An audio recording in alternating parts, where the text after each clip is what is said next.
नमस्कार, आपके अपने YouTube channel REET education hub में आपका हार्दिक स्वागत है। आज हम बात करेंगे माध्यमिक शिक्षा बोर्ड राजस्थान कक्षा 12 भूगोल विषय की अर्धवार्षिक परीक्षा 2022-23 की। तो प्रश्न पत्र हल करते हैं। सबसे पहला प्रश्न है, निम्नलिखित में से किस महाद्वीप में जनसंख्या वृद्धि सर्वाधिक रही? एशिया, अफ्रीका, भारत और अमेरिका। तो एशिया में सबसे ज़्यादा जनसंख्या वृद्धि रहती है। दूसरा प्रश्न है, मानव भूगोल का उपागम नहीं है? मात्रात्मक क्रांति, क्षेत्रीय भिन्नता, स्थानिक संगठन, अन्वेषण व वर्णन। इसका उत्तर है मात्रात्मक क्रांति। तीसरा क्वेश्चन है, निम्न में से किस देश का लिंगानुपात सर्वाधिक है? लेटविया, जापान, संयुक्त अरब अमीरात और फ्रांस। तो इसका उत्तर है लेटविया। चौथा क्वेश्चन है, निम्न में से रोपण कृषि नहीं है? तो कॉफ़ी, गन्ना, गेहूँ और रबड़।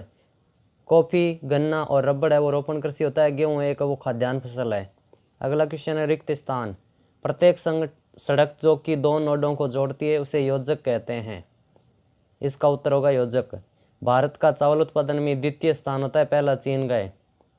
सातवां क्वेश्चन है, नीरू मीरू कार्यक्रम का संबंध होता है जल संसाधन के संरक्षण से। इसका उत्तर है जल संसाधन। और आठवां क्वेश्चन है, नेशनल रिमोट सेंसिंग सेंटर यह हैदराबाद में स्थित होता है। अगले क्वेश्चन है, सत्य और असत्य। तो नौवां क्वेश्चन है, पश्चिम बंगाल सर्वाधिक जनसंख्या घनत्व वाला राज्य है। ये गलत है, सर्वाधिक जनसंख्या घनत्व वाला राज्य बिहार होता है। 2वां प्रश्न है, भारत में महिला प्रवास का सबसे बड़ा कारण विवाह है। ये एकदम सही होता है। मानव विकास सूचकांक में भारत का पंजाब राज्य कोटि क्रम में उच्चतम है। ये गलत है, उच्चतम कोटि क्रम है वह केरल का होता है। अगला क्वेश्चन है, पारितंत्र विकास इंदिरा गांधी नहर का महत्वपूर्ण कारक है। यह एकदम सही है। इंदिरा गांधी नहर के आने के कारण वहाँ पे पर्यावरण क्षेत्र में वृद्धि हुई है, इसलिए ये सही उत्तर है। 13वां क्वेश्चन है, दो देशों के मध्य व्यापार को कहते हैं द्विपक्षीय व्यापार। जब दो देशों के बीच में जो व्यापार होता है उसे द्विपक्षीय व्यापार कहते हैं। और जब बहुत सारे दो से अधिक देशों के बीच में व्यापार होता है तो उसे बहुपक्षीय व्यापार कहते हैं। अगला क्वेश्चन है, जल परिवहन के लाभ लिखिए। तो ढांचागत निर्माण नहीं करना पड़ता है इसके लिए, पहला उत्तर ये है। और सबसे सस्ते परिवहन का एक स्रोत माना जाता है। अगला क्वेश्चन है, निम्न को समझाइए। पहला है प्रदूषण। वस्तु के अंदर किसी पदार्थ के मिलने से गुणात्मक रूप से कमी होना प्रदूषण कहलाता है। और इसी का दूसरा भाग है प्रदूषक। किसी वस्तु के अंदर गुणात्मक ह्रास करने वाले पदार्थों को प्रदूषक कहा जाता है। अगला क्वेश्चन है, विनिर्माण किसे कहते हैं? तो किसी प्रकार की वस्तु का उत्पादन ही विनिर्माण है, जिसमें वस्तु का रूप परिवर्तन या परिष्करण भी किया जा सकता है। अगला क्वेश्चन है, फुटकर व्यापार किसे कहते हैं? तो वे व्यापारिक क्रियाकलाप जो कि उपभोक्ता के वस्तुओं के प्रत्यक्ष विक्रय से संबंधित होते हैं उन्हें फुटकर व्यापार कहते हैं। अगर आपने हमारे YouTube चैनल को अभी तक सब्सक्राइब नहीं किया है तो सब्सक्राइब करें और बेल आइकन दबाएं ताकि आगामी वीडियो का नोटिफिकेशन आपको मिल सके। अगला क्वेश्चन पे चलते हैं, व्यापारिक समूह के निर्माण से राष्ट्रों को क्या लाभ होता है?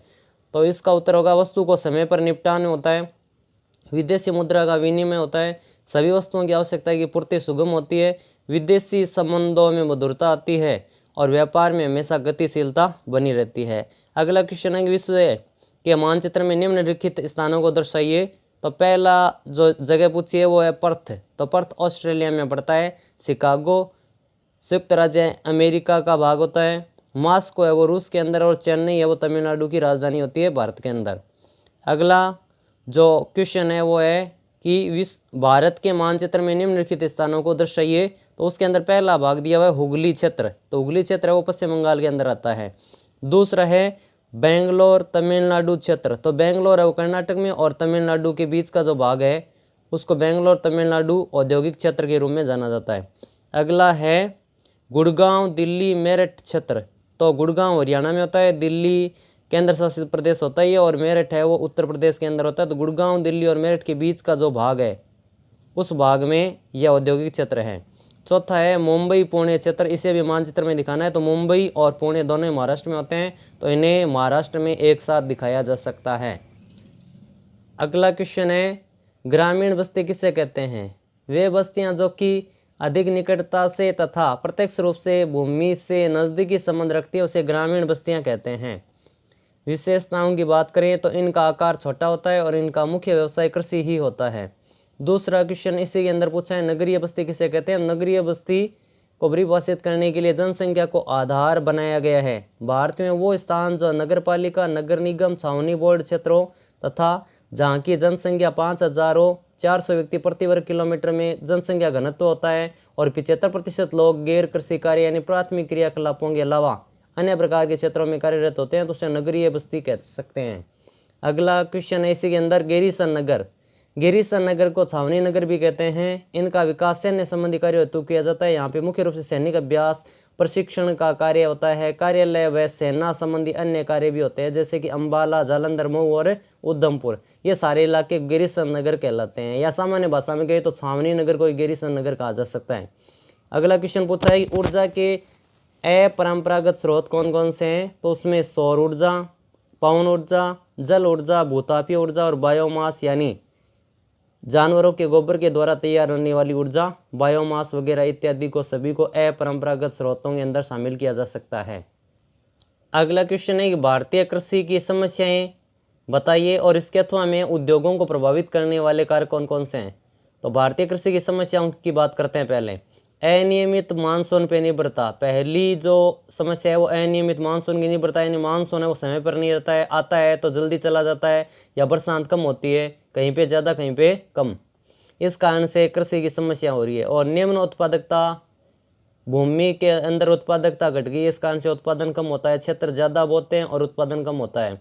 भूमि सुधारों की कमी, भूमि में सुधार नहीं किए जा रहे हैं, या कह सकते हो कि जो खेत है वो क्या होते हैं उसके अंदर गुणात्मक रूप से कमी है। भूमि मृदा उपजाऊपन न होना, ये सारे भूमि सुधारों की कमी है। अगला है छोटे खेत व विखंडित जोत होती है। छोटे छोटे खेत होते हैं, और दूसरी बात कि जो भी खेत होते हैं वो बहुत ज़्यादा दूरी पर होते हैं, बीच में अन्य लोगों के खेत आ जाते हैं। इस कारण से खेतों का क्षेत्र भी कम है और वो जो भी खेत है वो बहुत ज़्यादा खंडित है, अलग अलग भागों में फैले हुए हैं। भूमि सुधारों की कमी है, भूमि सुधारों में कमी है, इस कारण से भूमि सुधार नहीं किए गए, या कह सकते हो कि सभी भूमियों को एक जगह एकत्रित नहीं किया गया, चकबंदी वगैरह लंबे समय से नहीं हुई है। अगला इसी के अंदर अथवा में क्वेश्चन है, उद्योगों को प्रभावित करने वाले कारक। तो उसमें कच्चा माल, शक्ति, बाजार, परिवहन, श्रम, सस्ता श्रम भी उद्योगों को प्रभावित करता है। औद्योगिक नीतियां सरकार के द्वारा चलाई गई नीतियां भी इसको बहुत बड़े स्तर पर प्रभावित करती हैं। अगर आपको वीडियो पसंद आए तो हमारे यूट्यूब चैनल को ज़्यादा से ज़्यादा लाइक, शेयर और सब्सक्राइब करें और बेल आइकन दबाएं ताकि आगामी वीडियो का नोटिफिकेशन आपको समय पर मिल सके। धन्यवाद। हमारे यूट्यूब चैनल पर कक्षा 12 भूगोल के वर्तमान और पिछले सभी प्रकार के जो सिलेबस है उनके वीडियो उपलब्ध है, आप उनको कृपया ज़रूर देखें। धन्यवाद। जय हिंद, जय भारत।